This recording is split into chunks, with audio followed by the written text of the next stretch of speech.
Good, Numan good. Sheikh, Mahid, Muskaan. Zoha.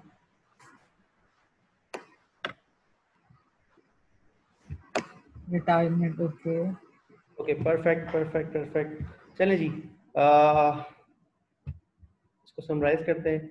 Performance, recruitment, selection, onboarding, training and development, resignation, termination, lay off, competencies, misconduct, HR analytics, rewards, retention, succession. ये कुछ word हैं जो कि आप, कुछ ऐसी टर्म्स हैं जो कि आप एचआर डिपार्टमेंट में एचआर वालों के मुंह से आप सब सुनते रहोगे कि जी ले ऑफ होगी। अभी कोविड के ऐसे बहुत सारी न्यूज़ सुनी होंगी जी, एम्प्लॉय को ले ऑफ कर दिया गया, या फिर किसी ने कोई ऐसी हरकत करी, पॉलिसी के खिलाफ की, तो उसको टर्मिनेट कर दिया गया। रेजिग्नेशन मीन्स खुद आप रिजाइन करते हैं एक पोस्ट से। टर्मिनेशन का सिनेरियो डिफरेंट है। कॉम्पिटेंसीज जो मैं आपसे बात कर रहा था कि एक एम्प्लॉयज की, फरीद अहमद खान की कॉम्पिटेंसी मैपिंग करेंगे कि फलांस की क्या कॉम्पिटेंसीज है, क्या कौन सी स्किल्स की बेहतर हो सकती है कि ये अपर लेवल पर पोजीशन पे जाके सक्सीड हो सकता है। Reward and compensation benefit, reward में आपकी मुख्तलिफ चीज़ें आती हैं। रिटेंशन, ये बड़ा होता है, ये टर्म बड़ी यूज़ की जाती है। एम्प्लॉय को रिटर्न रखना, रिटेंशन जो है ये बार बार आपका एम्प्लॉय छोड़ के जा रहा होता है, इसके पीछे रीजन होते हैं, उसको फिर देखते हैं, उसको एनालाइज करते हैं, फिर ओवरऑल एम्प्लॉय किस तरह से रिटेंशन करता है। आपने देखा होगा एक कंपनी में एम्प्लॉयज 20-20, 15-15 सालों से हैं, और कुछ कंपनीज में कुछ एम्प्लॉयज जो हैं, कुछ लोग ऐसे हैं वो हर मंथ या हर ईयर जो है वो छोड़ के चले जाते हैं। ठीक, तो ये रिटेंशन जो है ये एचआर वालों का काम है, इसको देखना। रिक्रूटमेंट, सिलेक्शन, ऑनबोर्डिंग, ट्रेनिंग, ये सब चीज़ें जो है ओवरऑल ये टर्म आप लोग सुन रहे होते होंगे। आई थिंक आप इनमें से कोई ऐसी टर्म है जिसमें इसका आपको डेफिनेशन या मतलब नहीं पता, तो वो आप मुझे लिख दें ताकि मैं इसको डिफाइन कर दूं।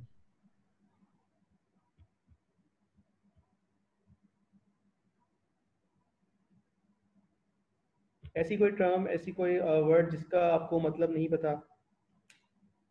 कॉम्पिटेंसीज, ओके ग्रेट, ठीक है। और इसके अलावा कॉम्पिटेंसीज आगे आएगा हमारे पास अभी।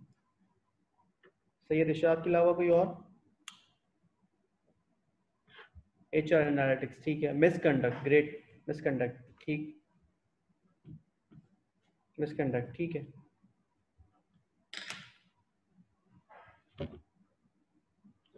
Okay, let's move on. Employ development,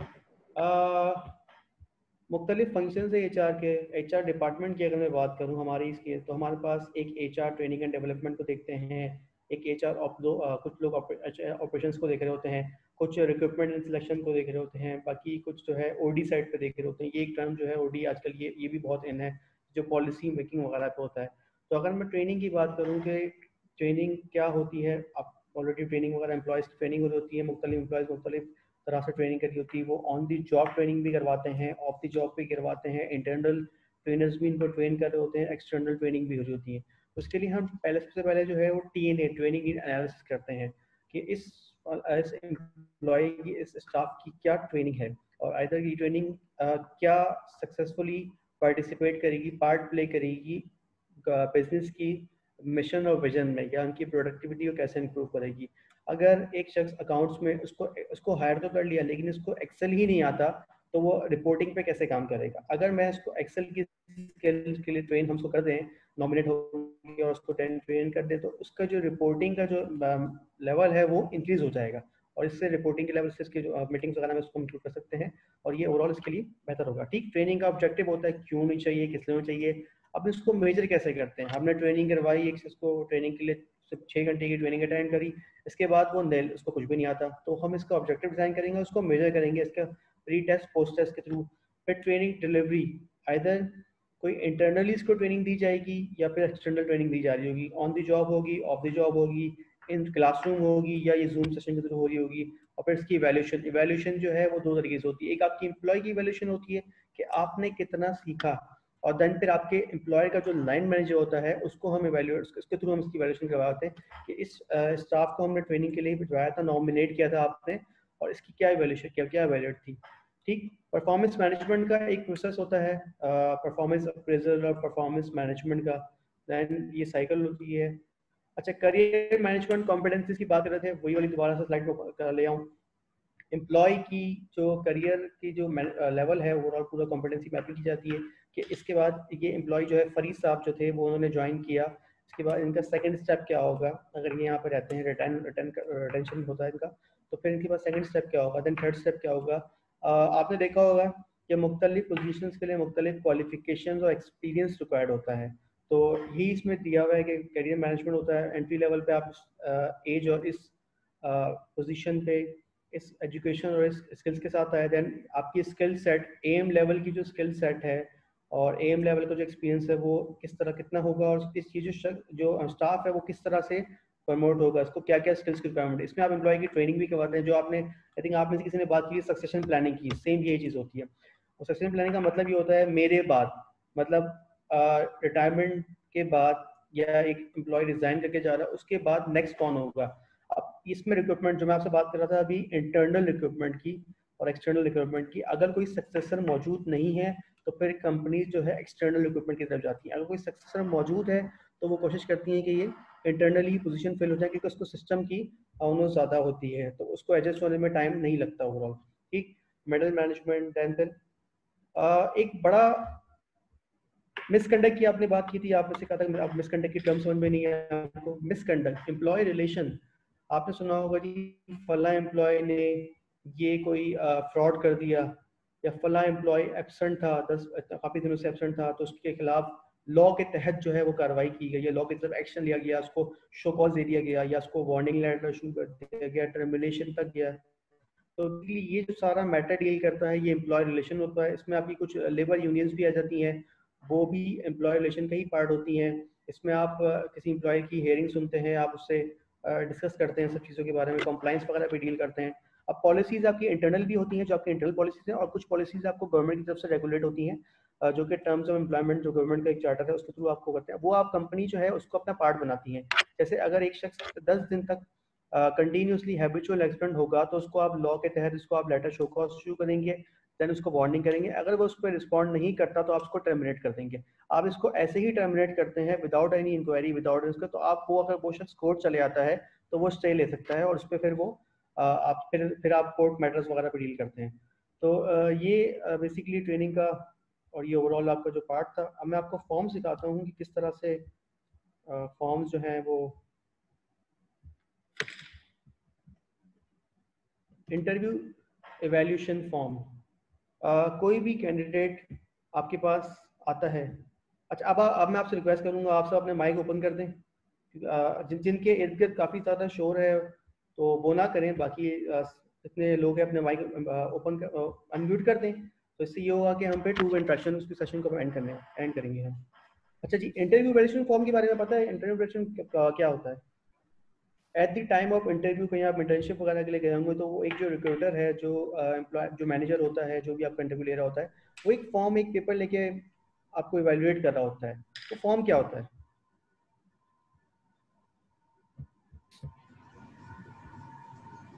उसमें वो आपके एजुकेशन लेवल को देख रहा होता है, आपकी कॉम्पिटेंसी लेवल को देख रहा होता है, आपका अपीरियंस को देख रहा होता है, ऐसे ही कुछ है।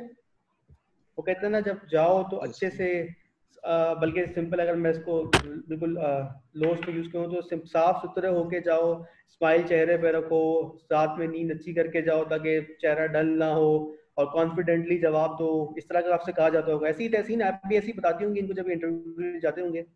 बिल्कुल, हमने ऐसे ही होते ये सारी डिटेल्स ही पढ़ी थी इंटरव्यू के चैप्टर में भी कि like how you need to present yourself in terms of like when appearing in an interview, like आपको किस तरह अपने आप को प्रेजेंट करना है, आपकी बॉडी लैंग्वेज कैसी होनी चाहिए, नॉन वर्बल जितने भी हमने बात करें, अगर नॉन वर्बल की भी, कॉन्फिडेंस आपका, फिर आपकी एजुकेशन, आपकी टेक्निकल पेरेंट्स, टेक्निकल स्किल्स हो गई, ओके, सॉफ्ट स्किल्स हो गई। ठीक है। इज इट पॉसिबल कि आप कुछ जो भी इनमें से कोई एक वीडियो अपनी मतलब जो वीडियो पे आ सकता है, वीडियो स्टार्ट कर सकता है लाइव, तो मैं बिल्कुल उस पर एक जस्ट सिंपल एक इवेल्युएट कर दूं उसको, और ये जो हमारा फॉर्म इस वक्त इंटरव्यू इवेल्युएशन, ताकि इनके लिए भी, इनको भी पता चले कि जो साथ वाला जो शख्स जो बैठा हुआ होता है जिस फॉर्म लेके, वो उस पर क्या लिख रहा होता है। मुझे ये बड़ी क्यूरियोसिटी होती थी कि यार मैं इंटरव्यू के लिए जाता हूँ, पता नहीं सब करता हूँ जैसे मुझे बताया जाता है, लेकिन ये साथ जो शख्स बैठा होता है मेरे रिज्यूम के साथ भी, एक रिज्यूमे के साथ भी एक पेपर लेके बैठा होता है और वो उस पर कुछ लिख रहा होता है। अब वो मुझे क्यूरियोसिटी थी कि होता क्या है। जब हम एचआर की फील्ड में आए तो हमें पता चला अच्छा जी ये होता है, अच्छा हमें टेक्निकल कॉम्पिटेंस इस पे भी जज कर रहा होता है, हमारे पेरेंट्स वो, बल्कि मुझे तो एक मेरे एक फ्रेंड था, उसने मुझे ऐसी मजाक में कहा कि आप स्टेप्स जो है वो गिन के जाना, हो सकता है वो आपसे यही पूछ ले कि आपने कितने स्टेप्स ऊपर से लिए हैं या किस फ्लोर पे कितने लोग थे। तो मतलब इस तरह से लोगों को बिल्कुल, हाँ डराया जाता है, एग्जैक्टली, उसको ऐसे भी किया जाता है, ऐसे क्वेश्चंस ही। पूछ जाते हैं लाइक ट्रिकी पजल क्वेश्चन ही पूछ सकते हैं आपसे, ट्रिकी होते हैं, बिल्कुल इसी तरह की चीजें होती हैं। तो आप में से अच्छा, कोई वैसे ऐसा हमारे पास we have Ashad and Geeta, these both are externals. If they want to have the evaluation, they are welcome. Geeta and Ashad. Okay, आप मुझे थोड़ा सा अपना इंट्रोडक्शन दे दें। आप लोग एक्सटर्नल हैं तो किस डिपार्टमेंट से हैं और आप कहीं वर्क इस वक्त एक्सपीरियंस जॉब कर रहे हैं? अशद Yes. और okay Ashad, can you come on video? आप वीडियो को उस पे आ सकते हैं अपनी, अगर आपके पास इस वक्त अवेलेबल है कुछ? No, sir, it is not available. Okay, anyone else? Tessin, anyone else? Then we have Geeta. Okay, Geeta. Yes, sir. Geeta, are you there? Yes, ma'am. Geeta, how are you? Fine, sir. You tell. Tell me, where are you working? Sir, currently I'm not working.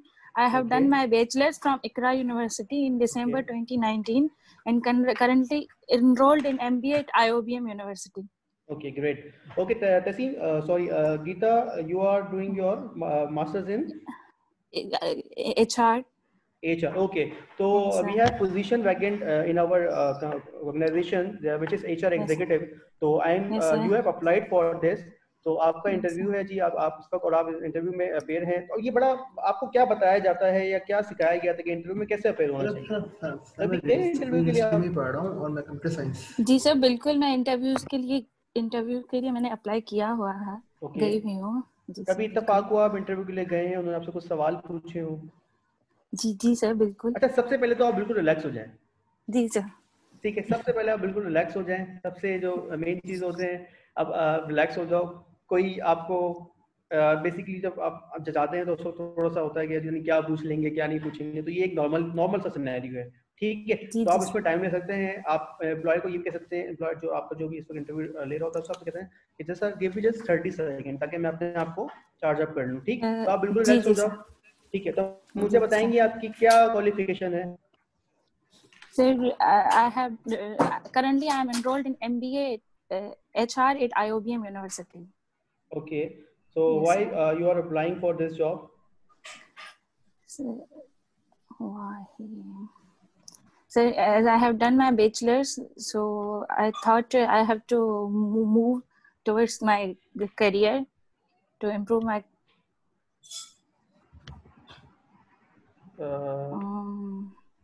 Sorry, sir. Okay, ठीक है। अच्छा, education and training के ये basically random एक जैसे valuation है, ये आपकी कोई एग्जैक्ट मार्क्स नहीं है। ठीक है, तो अगर हम बात करते हैं जी आपकी एजुकेशन के हिसाब से, हमें मास्टर्स इन समथिंग चाहिए था, मास्टर्स इन एचआर चाहिए था। तो जी आप इस हिसाब से आप क्वालिफाइड होती हैं, आपका बिल्कुल उसमें है।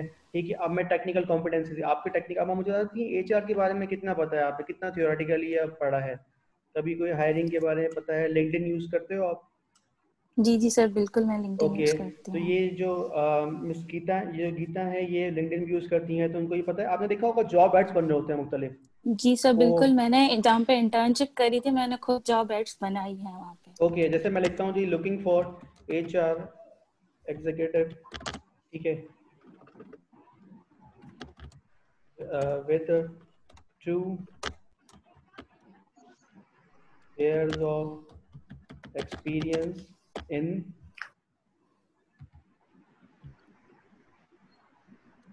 HR operations and learning and development। ठीक, जी सर, ऐसे ही होता है जॉब एड, ऐसे ही बनता है। अच्छा, बाकी जो पार्टिसिपेंट्स है जॉब एड ऐसे ही देखा है, पता चल गया जॉब एड बनाते कैसे हैं, लिंक्डइन पे जो भी पोस्ट होता है वो क्या होता है। ये जॉब एड आपका किसकी बेस पे बनता है? ये आपका जॉब एनालिसिस जो होता है उसकी बेस पे बनता है। जॉब एनालिसिस में आप क्या करते हो जी, ये पोजीशन आ गई आपकी, ठीक है, ये आप पे लिखा हुआ होता है ऐसे ही। बाकी लोग माइक अपने अनम्यूट कर सकते हैं। जी सर। आपका आप में से जिसने बताया था कि जी स्पेसिफिकेशन और वो लिखा हुआ था। अच्छा जी, कितने क्वालिफिकेशन क्या चाहिए इसको? 2 साल का एक्सपीरियंस चाहिए। ठीक हो गया, ये आप लिखते हो। फिर आप एक्सपीरियंस किस डोमेन में हो, जॉब आपकी जॉब पे लिखा होता है ना, जिसको हम कहते हैं जॉब स्पेसिफिकेशन। जॉब यही होता है ना, 2 years ऑफ एक्सपीरियंस। ठीक है, किसमें जी? ऑपरेशन या डिस्क्रिप्शन। ठीक है, हाँ बिल्कुल। और दूसरा TND या फिर कोई सप्लाई चेन XYZ जो भी। अच्छा, अब आपने यहाँ लिख दिया जी ऑपरेशन एलएनडी, ठीक है, और क्वालिफिकेशन क्या होनी चाहिए इसकी? सर BBA या MBA, मास्टर्स, ठीक है, specialism, masters masters in human HRM human resources. Resource management, ठीक है, ये हो गया। Yes sir. अब इनके जो कैंडिडेट है वो जी अप्लाई सर। करे फला फला ईमेल एड्रेस पर, ठीक है, जी जी। XYZ, यही होता है। और इस जी पे जी फिर आप सर लोग अप्लाई बिल्कुल। करते हैं और ये होता है। ये हमने आपको जॉब एड बनाने का सिंपल तरीका बता दिया, लेकिन ये जॉब एड को आप बनाएंगे उस वक्त जब आपके पास जॉब एनालिसिस मौजूद होगा। जी सर जॉब बिल्कुल। एनालिसिस आपके पास आपकी पोजीशन की डिटेल मौजूद होगी, उसमें आपका जॉब टाइटल होगा, आपका स्पेसिफिकेशन में आपका एयर ऑफ एक्सपीरियंस होगा आपका, और किस लेवल का इसने काम किया होगा। और ये पार्ट एम्प्लॉय की हायरिंग से पहले होता है। अब इसने क्या काम करना है ये जॉब डिस्क्रिप्शन में आता है, JD जिसको हम कहते हैं, ये जी उसमें आता सर। है, और जी यही आप सर। एम्प्लॉय से साइन करवाते हैं, उनको बताते हैं ओरिएंटेशन वगैरह में सब चीज़ें। तो यहाँ तक कोई कंफ्यूजन आपको? No sir. बाकी जो कैंडिडेट्स हैं इस सेशन में अब तक आपके लिए क्या नया था?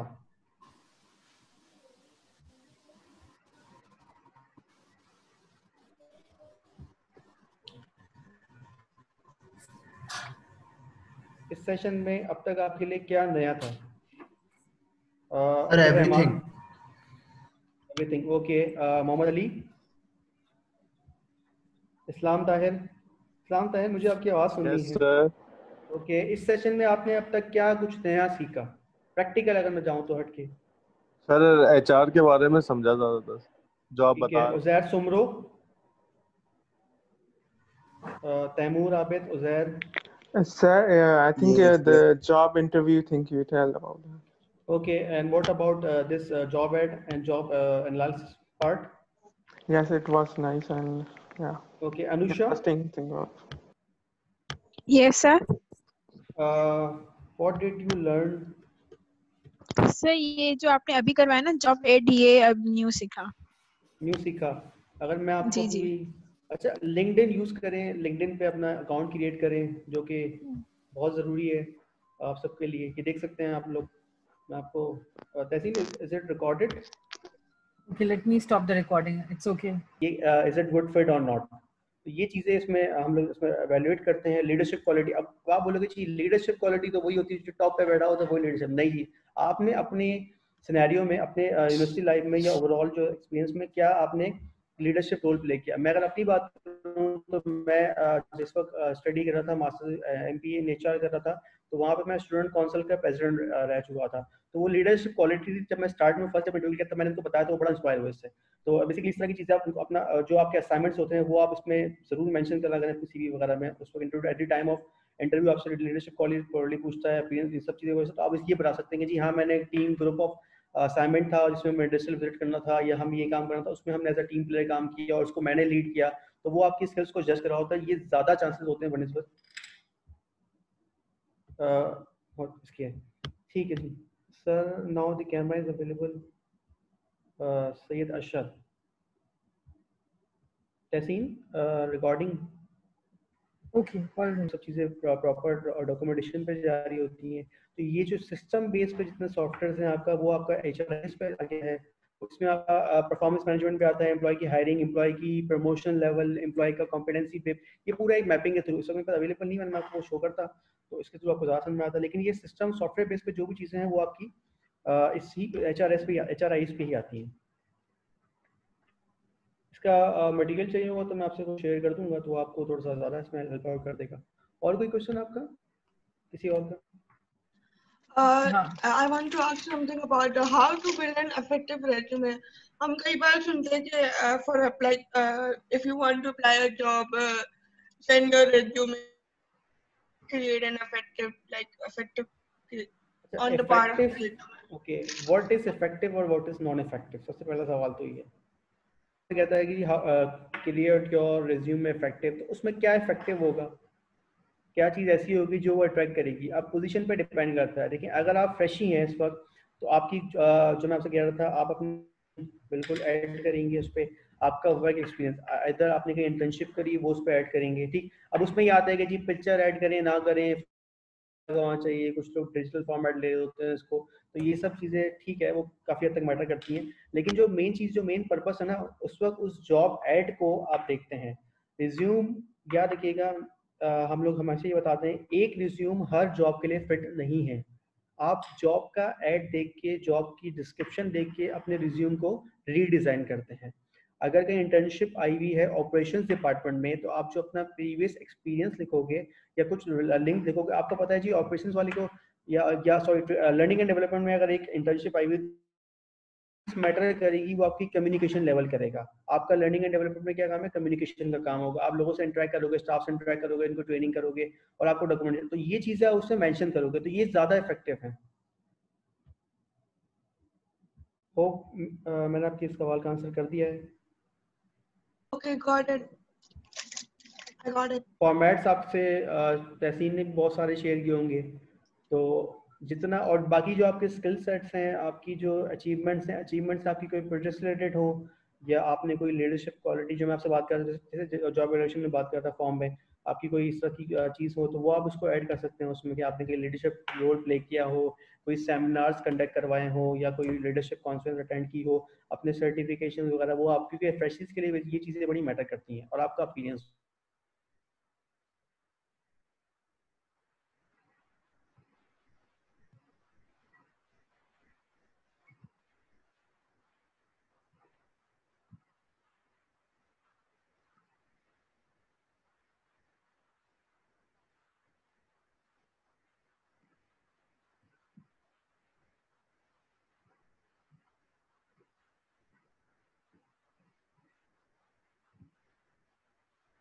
पैंडेमिक बड़ा चला, कोविड आ गया, वर्क फ्रॉम होम हो गया, तो उसमें एचआर का क्या पार्ट था? कुछ कहीं डिस्कशन हुआ होगा, क्या क्या समझते हैं एचआर का क्या पार्ट था उसमें? या सब लोग अपने एम्प्लॉयज अपने घर से काम कर रहे हैं, चिल कर रहे हैं, कोई रोक टोक नहीं, कोई इन एंड आउट नहीं, कोई मॉनिटरेशन, मतलब आप कोई आपकी पॉलिसी नहीं, कोई एडमिनिस्ट्रेशन नहीं, कुछ इस तरह का?